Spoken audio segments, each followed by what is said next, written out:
Now, from the Signature Bank Studios, this hour of the Shaun Thompson Show is sponsored exclusively by DonleyAuctions.com. They need your guns. Sell for top dollar. DonleyAuctions.com. I love America.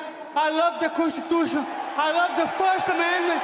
I want to carry and all else. I love property. And let me tell you something. If you care about your country, read Ludwig von Mises and the 6 lessons of the Austrian Economic School, motherfuckers. From the streets of Melrose Park to the trading floor of the Merc, he's fought for every dollar he's ever earned. And now, with personal liberty and our system of capitalism under assault in America, he's here to seize back our rights from the government. With a cigar in one hand and a copy of the Declaration of Independence in the other, he's Shaun Thompson. And this is the Shaun Thompson Show.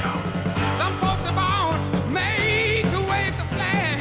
Ooh, they're red, white, and blue. What I love about interviewing my next guest is that I have talked to him before. In fact, I talked to him during American Dark Ages when the Fourth Reich, the illegitimate election thief and fraud, Joe Biden, was on a changing table pretending to be president when he wasn't. But the Fourth Reich administration was running things. In fact, I was censored the last time I talked to our next guest. He was too. It was his first book, Fauci's Fiction. He went on to great success, as you can't stop good people, even in bad times. Entrepreneur, published author, media commentator, doctor of law. He went on to have extensive experience in everything healthcare. Very interesting. Dr. Michael Schwartz, how are you? Thank you, sir. It's been way too long, Shaun. It's nice to be here. Thanks for having me. Well, we survived it. We're Fauci survivors. And I think that's how time will be told. I always thought it would be Barack Obama, before BO and after BO. But so much of what we lived through was really set in motion under BO. And that's what we should never lose perspective of. The massive strength of this particular bureaucrat, this pickle-face fraud, really expanded under Obama. It was there through the years with the vaccines changing in 88. It was him that changed the vaccines for kids and all the rest of it. It was also there in the 80s, in the early 80s, with AIDS and how he specifically screwed that up, I think purposely. But what we live through now is arguably the greatest scandal in this country's history, is it not? I would agree. I mean, here we are, 6 years later, finding out everything we were saying to our patients at the time was exactly right. I mean, and for what, Shaun? Think about it. We thought that maybe this guy's net worth was going up so high and it had to be about the money. We come to find out it's about vanity and fame, hanging out with the stars. He wanted his footprint, his hands in the Hollywood Walk of Fame, this guy. For what? Seriously. I mean, we told everybody that the mortality rate of COVID was going to be between 0.01 and 0.02% in April of 2020. And that wasn't hyperbole. That was based on our testing. You got to remember, we were the first company in New Jersey to do one on 19,000 patients, 44,000 tests. And lo and behold, later, everything we said 6 years ago is now coming to fruition. Well, and the other thing that I think, I know we said it during the interview, I'm 90% sure. I have been saying it since they first came out with that ridiculous vaccine. The vaccine will kill more people than COVID. I don't think the final tally is yet, because you can't really decide. After all, what they put in people is still having effects to this day. It's an amazing example of malpractice that was that every doctor partook in, or at the threat of losing their license, and some did. And it was really something to see. Also, the money that flowed into the most corrupt areas, like my old one, Illinois and Chicago. And that, we can never forget that. During that shutdown, what happened? You bailed out. You put on the sideline all the investigations into these corrupt, crooked rat politicians. And you splashed the pot. He added $9 trillion to our national debt in 4 years. It's inconceivable to even think about how much money that is. So I think he's a player and a key player, but I think he's a key player in the same vein that I think Goebbels was a player in the Third Reich. I think Fauci is a player in the Fourth Reich. Sure. Well, I mean, a couple of things there to break down. Number one, I would not call it a vaccine. You say something that, 70, 80, 90 years old, they're thinking lifetime immunity, inoculation. That's not what you get. This was developed like a flu shot. And we knew that back then. We knew the technology was different. This is mRNA. It wasn't live attenuated like MMR or polio, something like that. So that's number one. They gaslit a whole bunch of people. But isn't it funny how so many people rolled over at the threat of losing their job or licenses. So I agree with you. He is a pawn. But when you think about this, I mean, President Trump was also a victim here. He was getting bad advice from these trusted advisors that he thought was going to give him real information. Meanwhile, they were doing it to try to undercut him the entire time. Oh, absolutely. And it was, and they needed that. But, you know, I give Trump this. He is like we are. He never ran for anything. You know, it's an amazing thing he achieved. He had never run for any office. The first office this guy ever ran for was the presidency, and he won it, which is what made him an enemy of all the professional bureaucrats. And the problem with good people, I recognize this, I'm sure you do as well. Good people think all Americans have the same intentions of America succeeding. They don't understand how to think like a Chicago Democrat. They have no intentions of success, only the illusion of representation while they steal the money. And what's fascinating is I think he trusted the bureaucracy far more than he should have. Even though I know he didn't trust it much, he still trusted it enough where he took the advice of these scoundrels. And what I'm loving to see is that woman who was his cohort. I always forget her name. She had the scarf around her neck. She's aging terribly. Deborah Birx. Deborah Birx. She now, over the last 2 days, is trying to cut bait and run from this scandal. So it's interesting to see how they can now hoist all of the guilt and blame on this very player. He actually may be an asset to even the people he thought were his friends. Is that possible? It could be. I mean, look, what's the old saying? You could fool some of the people some of the time, but not all the people all the time. And at some point, the truth starts to come out. Look, Trump's got a copy of both of my books on COVID, Fauci's fiction and vaccine fiction, but they wouldn't even let him know at the time what we were trying to tell everybody. Meta's a player in this. Facebook, Instagram, YouTube, Google, they were all complicit. Even Amazon. Jim Jordan uncovered those emails from the White House to Amazon asking them to censor books on COVID. They didn't want anybody in the country to be credible on this source. And lo and behold, like I said, here we are again being proven right. I don't like to say I told you so. I wrote all this and tried to go on shows like yours, which is very much appreciated, to get the word out, to let people know the truth. And here we are sitting here. We got people sick from these shots. You got people who have died. They don't know. You mentioned it earlier. And I wrote in my book, Shaun, that this probably shortened the lifespan of the populace by 3 to 5 years on average. And that is a very conservative estimate. Well, the time is the enemy of all men. You can't get it back. And just the time sidelined was annoying enough. But at the time we had that conversation, we were all censored. And, you know, this to me, and all of the players you mentioned, absolutely culpable. And yesterday, as the evidence came out that he was going to, I actually didn't think he was going to be as obvious as he was with his guilt by pleading the fifth. I figured with the immunity, he could say whatever he wants to say. At the time, I made the choices that were prudent. That's all he had to say. And it would have still kept the argument going. But in my mind, what he did is give us the opportunity for a civil RICO case against all of these people that did this. Because when you and I talked last, it was in the height of it all. We were both censored. And at that time, I was referring to a clip that was out there of these, what are they called? The Squad, the ugly socialist women, with Jayapal with the cockeye and Rashida Tlaib with the camel's ass face, and AOC. And they were, at that point, they had brought in Zuckerberg, they had brought in the players in Google, and they were threatening them. They were threatening them and leveraging them. I think through a civil RICO, which is very rarely used, but it should be used, you could get every player in this that profited from it. You could throw it against the wall at everything. Do you think? I mean, I'm taking advantage of you being a law student and you being an officer of the court. Do you think this is something that should be investigated for all of the people who were censored? It's not just we were right. We knew what was going on. We were trying to warn our fellow citizens. There has to be some sort of recourse. It's not going to come through any adjudicated prison time for anybody. Let's take away what they got, money. Yeah, that's what you want to do, is hit them in the pocketbook. Well, now Florida AG says they want to do something here, legally. I don't know. I'm kind of hoping, I'm hanging my hat. Everybody thinks, probably this in your audience too, that nothing is going to happen. I would love to see something civil, but what are we talking about? A class action suit with every single person in the country who's been, injured by a shot? How do you prove that? How do you show the actual cause, the proximate cause? I have patients who got those shots, and all of a sudden, they had joint issues or heart issues like almost immediately after. You can see it on studies to prove. There you might be able to draw a line. But don't forget, the shot companies, the vaccine companies, for lack of better words, have immunity. So how do you file a civil case? I think with the evidence you have at hand, the immunity that they have was really an agreement signed by Trump 1. Trump 1 signed the immunity deal, right? I mean, you could argue that it was given during the Reagan years. However, it was Trump 1 during the Operation Warp Speed that really made some compensation. He could revoke it. I mean, well, the other thing too is you and I both know. You see all these cases, right? You get some slip and fall attorney out of Chicago South Side. He throws up a case against Meta, and everybody who signs in gets $5, and the rest of it. I'm not talking about the individuals getting rich. I'm talking about harming the people who harmed us. And I also think you could throw it at a lot of these doctors that knew better and leveraged and profited. I mean, it's bigger than Oxycontin. I believe the vaccine is a bigger scandal than Oxycontin. How's that for bombastic?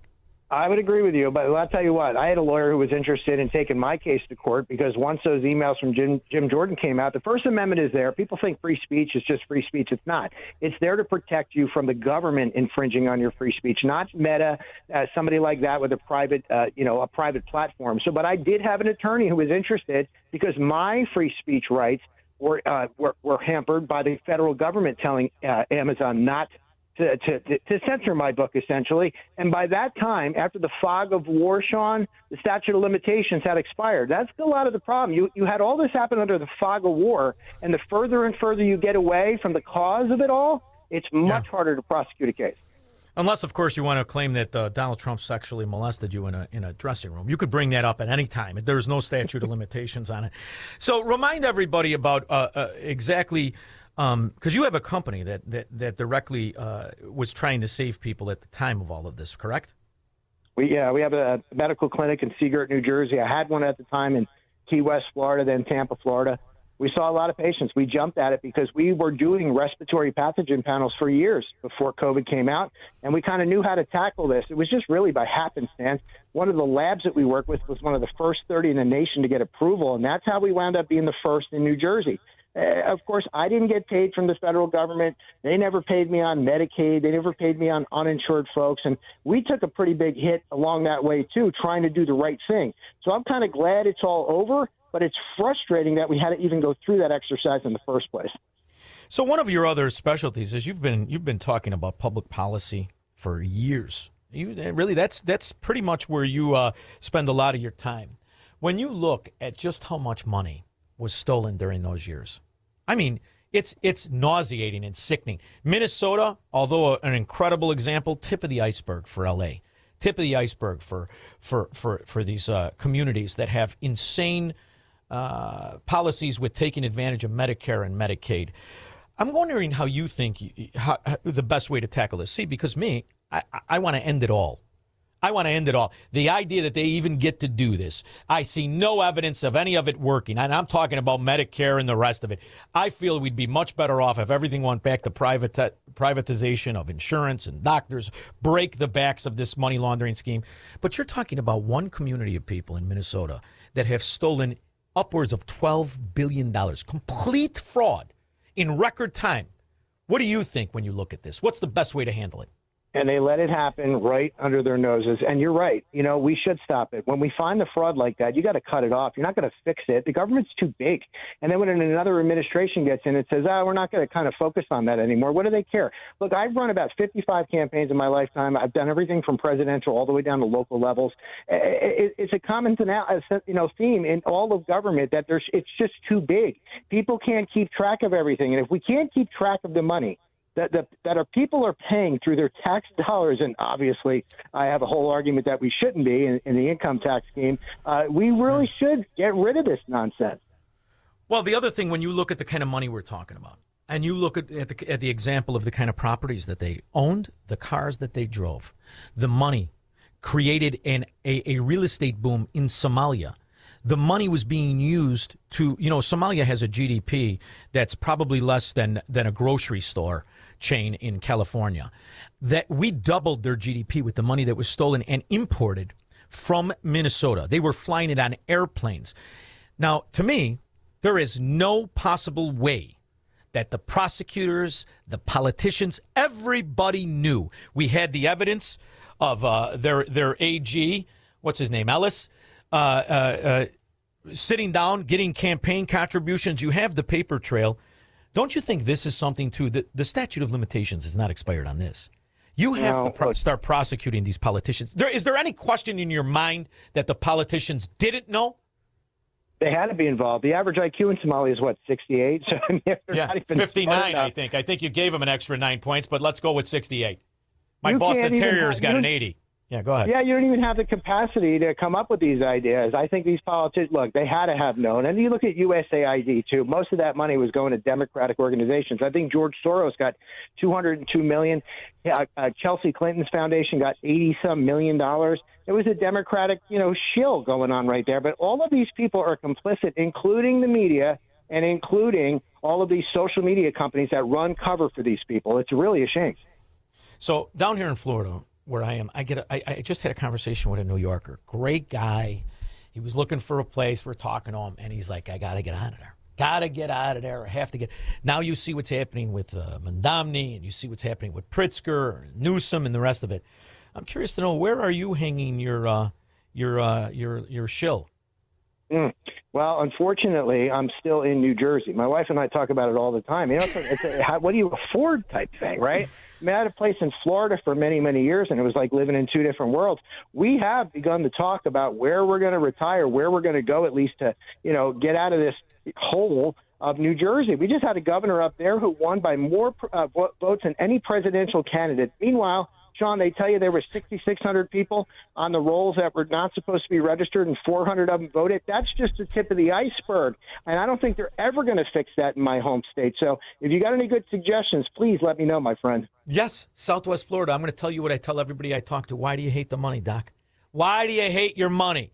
And when you look at the difference of the expenses, of the taxes, of the difference of starting businesses, what I'm advocating for, and people get mad at me, why do you say that?